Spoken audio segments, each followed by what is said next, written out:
Hello, my name is Nehir. Hello, my name is Dilruba. To make menemen, We need some tomatoes, onions, peppers, eggs, salt, and onion. chop the onions and peppers.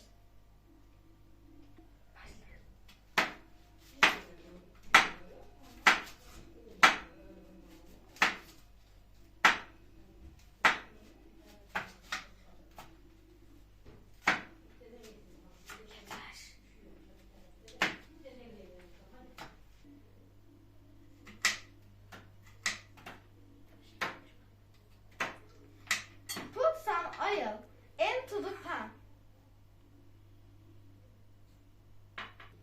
Put the onions and peppers into the pan.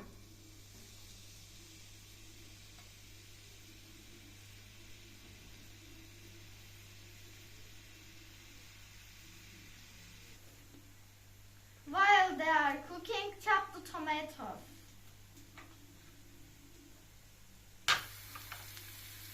Neyi doğru yapmış?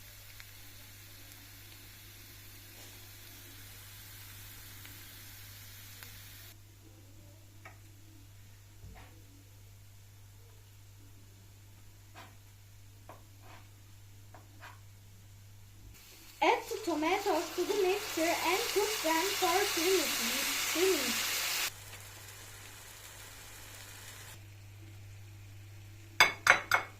Crack the eggs and add them and to the mixture.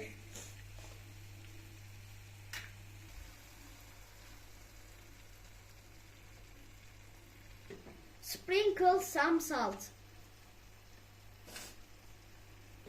After they cook for 2 minutes, you can serve it.